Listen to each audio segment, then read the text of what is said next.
This pussy grabs back. The Carrie Harrison Files. CarrieHarrison.com. And it is the Carrie Harrison Files.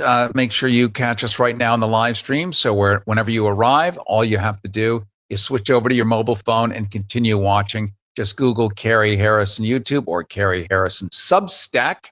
And that's, of course, where our newsletter is, where you're going to get clips, transcripts of everything that you're going to hear, including in just a second from Greg Mello. So I would ask you if you've ever woken up and stretched and realized the nation's steering wheel is now in the hands of a man that we'll politely call his imperial kumquat, or HIQ. A hick. I guess that's how you would pronounce it. And all this is only to discover that he's steering with his elbows while juggling nuclear policy with the enthusiasm of a drunk circus clown. Now, you've woken up and seen this, right? And you're already ahead of the curve, because Washington, D.C. and our leadership, the Dowager Empress of the Ballroom. Oh, I like that. D-E-B, Deb. That's a real Deb party for you. That she has once again graced us with a spectacle so grand, so operatic, so deeply stupid that it makes the Roman Senate look like a Montessori school. We're now living in a country where nuclear testing is tossed around with the same seriousness as a TikTok dance challenge, except this time the challenge is not to see who can get more likes, but who can vaporize fewer cities. The punchline? We're told not to worry because apparently nobody actually asked for nuclear explosions. No. His imperial kumquat simply suggested we should test things on an equal basis with Russia and China, like it's a bake-off, like he wants to make sure our mushroom clouds rise at the same elegant angle as theirs. So those boring, sober people known as scientists, the ones who prefer math over swagger, they keep reminding us that actual nuclear explosive testing is obsolete.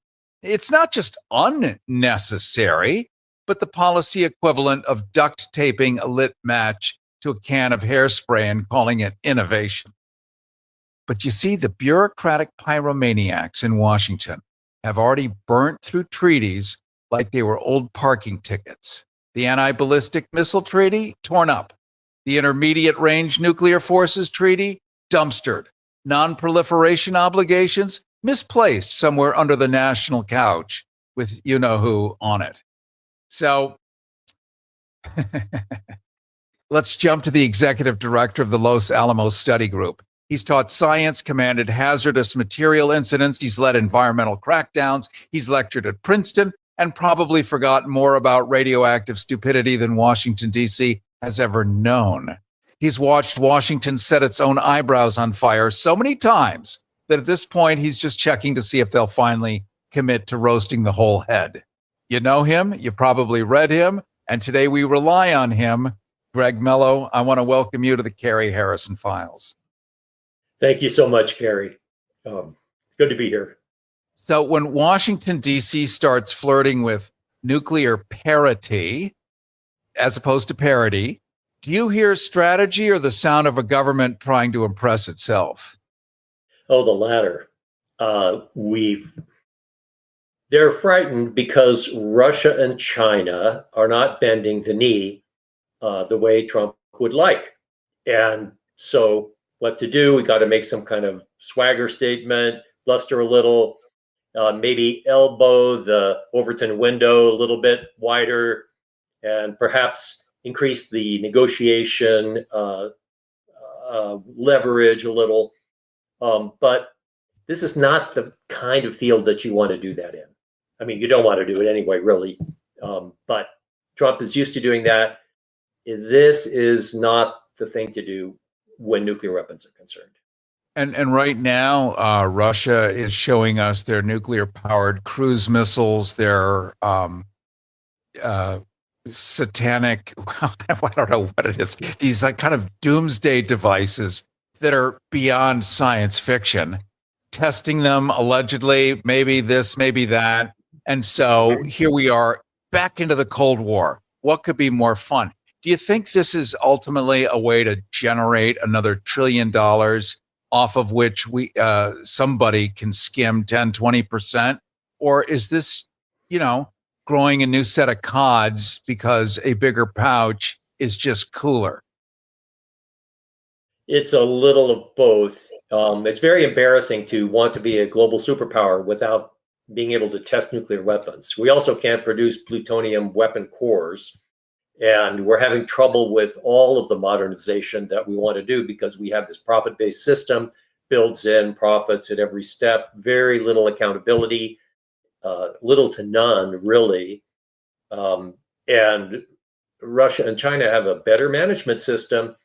And in 2002, we got rid of the anti-ballistic missile treaty. Russia said, well, we're not going to compete with you in this ridiculous anti-missile system race. You are forcing us to develop some offensive weapons with which we can deter you, because we understand that anti-missile systems are just another offensive system. And so that's what they did. And now they tested more of them, and Trump is, reacting.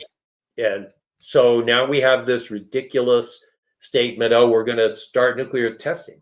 Well, we're not. We're not going to start nuclear testing.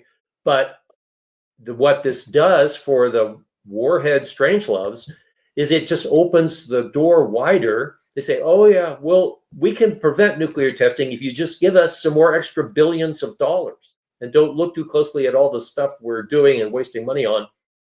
We'd like to do more crazy stuff underground in Nevada, more crazy stuff in Livermore, more in Los Alamos, and that way you'll be safer. Well, that's never worked out. You just pointed out, Greg Mello, and it just hit me. Remembering that within the last number of months, the White House has retired, I don't know how many people that were part of the infrastructure of maintaining and safeguarding our nuclear stockpiles. So basically, you get rid of the worker bees that make sure that everything runs on time and that it's safe. You point out that Russia and China seem to have more safeguards than we do. So really, everything is on a rogue setting. The doomsday clock, which we're all familiar with, it ticking at whatever it is, it's a couple of seconds before midnight. How close are we now to catastrophe through bungling versus catastrophe through bellicosity? Yes, that's really great that you make that distinction, because it's the latter, which is really more dangerous. So the bellicosity sets the stage and creates the distrust, which, if you've seen this movie, A House of Dynamite, it plays very large in what actually happens. What's our relationship with Russia and China? What do we think they're doing? Well, since we're not talking, who knows? There's a lot of distrust. So into that, then you get the bungling. So somebody who wants to play nuclear brinkmanship can easily miscalculate. We think that the president is very badly advised on these topics and very ignorant. And so he could easily blunder. For example, to even consider sending nuclear capable Tomahawk missiles, which can reach all of Western Russia, including Moscow, easily, to Ukraine and say, go ahead. And by the way, we'll lend you our crews to help launch them, and we'll give you targeting information. Well, Russia had a cow over that. And to just talk in a cavalier fashion about that, and then, the next week we talk, oh yeah, we might start nuclear testing. Oh, it is very dangerous. Carrie Harrison with you. We're talking right now to Greg Mello, the man who spent a lifetime prying open the nation's nuclear closet and cataloging every skeleton that our leadership pretends isn't rattling in there. He's the executive director of the Los Alamos Study Group, which means he's one of the few people who can actually tell you what's actually going on while Washington tries to bluff its way through physics. Greg's the kind of expert who speaks in facts, not fireworks, and has been calmly watching the government set its own eyebrows on fire for decades. Hence, he's here. We're talking about the reality of the surreality of where we stand. And with all the catastrophe and mayhem going on, we sort of forget that the nuclear weapons are one way to just smoke all of humanity in mere seconds. And we're like really close to it. You're watching it from the inside. Do you think we should be more concerned than ever, or is this just more drama on TV? We should be very concerned. The drama is part of the problem. So things need to be calm, rational. Lots of communication channels need to be opened up. People don't realize that the nuclear weapons establishment, both the military part and the Department of Energy part, really is a kind of almost a separate state. It operates by its own rules. It has special appropriations which can't be clawed back. So, while government is shut down, Los Alamos Lab and Livermore Lab just carry on like usual. There was nobody laid off, the production plants kept humming. So, the shutdown doesn't affect them. So here we are right now with treaty withdrawals. People that were going to go to the climate conferences abroad have all been forbidden to do so. We're told that medicines, vaccines, it doesn't really matter, that basically gravity doesn't exist, black is white. It's an Orwellian orgasm. It's Huxley's greatest moment here. And we're living it as though it's the truth, with the unfortunate specter of mind reading our, stated enemies, the Chinese, the Russians. Since we're not communicating with them, because why would we do that? And who would actually do that? We have to guess what their intent is. And absent any information, we will simply fill in the vacuum of what we think they're thinking, because we don't know. But we have to have an answer. Therefore, some advisor, maybe it's Stephen, I don't know who it is, will just declare what it is. It reminds me, in the 1980s, Rumsfeld said that the Russians had some kind of special invisible nuclear submarine with a cloaking device like Star Trek. And we knew it was real because we couldn't see it. Right? Have you written a book? A mystery, a romance novel, children's, or even a cookbook? Whatever book you just finished writing, you think it's pretty good, right? And your family and friends like it too. But what's next? You want to share your book with everyone, but lots of authors never get published. They get turned down by big business publishing houses in high-rise towers. So where do you go? Newman Springs Publishing is America's premier independent publishing house. We help publish your book and get it into bookstores everywhere. But we do more than that. We review your book first, then help you copyright, edit, and illustrate it. Because you're an author, not an artist. We also help you print, distribute, and sell your book to bookstores and major online book e-tailers. Call or scan for your free writer's guide. Call 855-378-5198. That's 855-378-5198. Well, I'm afraid that these Russian weapons are actually quite real, and they're quite terrifying. So one Poseidon torpedo would burn down all of Los Angeles. So 6 of them can be carried on an Oscar-class submarine. They weigh 20 or 30 tons. They can go intercontinental distances. They can loiter on the seafloor. They can go very deep in the ocean, go very fast. They're nuclear powered, and they carry an enormous warhead. And so Trump's Golden Dome is like a golden fantasy. And we have to stop playing around with this stuff because it's terribly serious. We don't want Russia to think that they're threatened. That's not in our interest. We need to have money that we can put into what people need, not this ridiculous runaway nuclear arms race, which is what this is turning out to be. If we just let this go, don't pay attention, oh, surely the wizards have this under control, They don't. They want as much money as they can get. And they're doing stuff in Nevada underground, which is not nuclear testing, that I don't think Russia can afford to do. So Russia may have a little more incentive, not to mention DPRK, which is kind of down on the learning curve.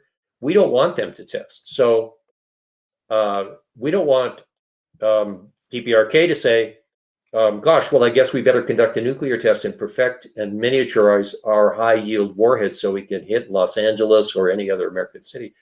No, we don't want that. I know we've spent, many of us grew up watching Star Trek. I referenced it earlier. We remember MAD. We know that a nuclear war is not winnable. Really, nobody survives. Back in, what was it, 1959, on the beach with Fred Astaire, and I forget who it was. And then it was remade later with Armand Asante, I think in the 1990s, except it was the Chinese and not the Russians. The only safe place was some little spot in Australia, at least for 2 weeks. So it buys you 2 weeks. It's not a survivable issue.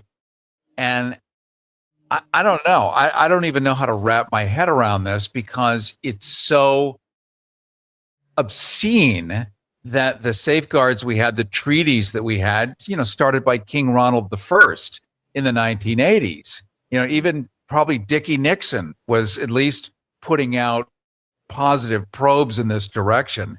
And to undo all of that as though it's somehow unpatriotic, I don't understand. Do you have any perspective on the inside as to why this is so sexy? It's, we set up these bureaucracies and they acquire a life of their own. And so the military, they do this, they train, they truly believe in their own propaganda. And that's true. And now we have military lingo in the weapons laboratories. The scientists echo the same thing. We have to do this because of the mission. I should say that right now, Trump has got a decision on his potential decision on his desk to take up Putin's offer to not increase the size of our respective nuclear arsenals beyond the New START level that was negotiated by Obama. And it's a very simple thing. All he's got to do is say, sure, that's a good idea, sign his name. It doesn't require negotiation. It buys time for negotiation. And it's a no-brainer. And Trump could do this, I don't know. It's the fact that we haven't done this yet speaks poorly of the United States. Let's jump very quickly, Greg Mello, into justifying first use of nuclear weapons in conflicts like Ukraine. I mean, isn't that a pretty loud statement? Well, I don't think either side's going to use a nuclear weapon in Ukraine. Russia and U.S. Russia had a no first use policy, but we would refuse. We didn't get rid of ours, so they said, "Well, crap, we're going to have one too." China, I think, still does have a no first use policy, and the problem for Russia is that they don't have two giant oceans, and so if there's missiles, say in Ukraine or in Poland, and they're fast, they threaten Moscow in 5 minutes or so. This is what set Europe on fire, put millions of people in the streets in the 1980s. People realized that it's not a good idea to threaten someone to the point where they are on a hair trigger all the time, and they're going to attack you because of a flock of birds or a weather rocket or something like that. We need to just as Russia says, we need to work on mutual security and stop trying to be the big dog around the world. And whether it's Venezuela or whether it's in Eastern Europe, whether in Central Asia, we need a new way of thinking that is not, we need to if you like, we need to ask Trump to make America great again, not make the American empire great again. I appreciate your coming on today, Greg Mello. How do we follow you? Where do we see the work that you're doing? At LASG for Los Alamos Study Group.com. There's two websites, one simple, one's detailed. And that'd be the best place to get started. I really appreciate your hard work, especially during unpopular times when paying attention. Well, let's just say some people have an allergy to that, but not us. The millions of people watching you right now are very grateful. The more we know, the more opportunity we have to avoid catastrophe and mayhem. And hey, some people might get out and do something. Exactly. And that would help you. It's really important. Just, we can't just think it here. We have to do stuff. So call congressmen, call senators, tell them to tell Trump, don't increase the arsenal.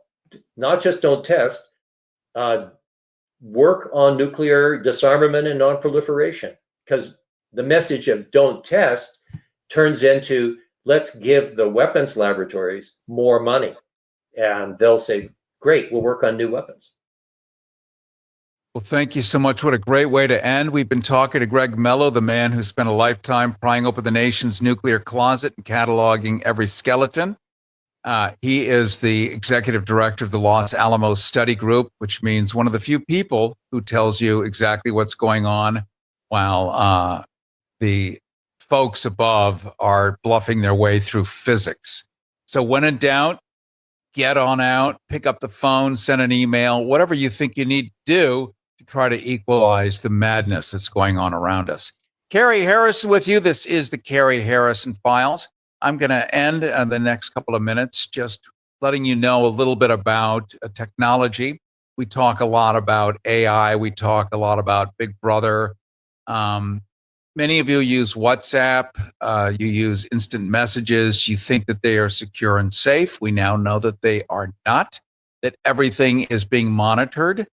No longer is this the domain of the NSA. It has to be overseas. And then maybe our overseas partners let us know what you did here in the States. No, all the rules are gone. All the protections are gone. So when you use WhatsApp, those disappearing messages, they don't actually disappear. They just disappear off your phone, but not out of the cloud and not out of the other person's phone necessarily, just like everything else. So whatever you do now includes text messages.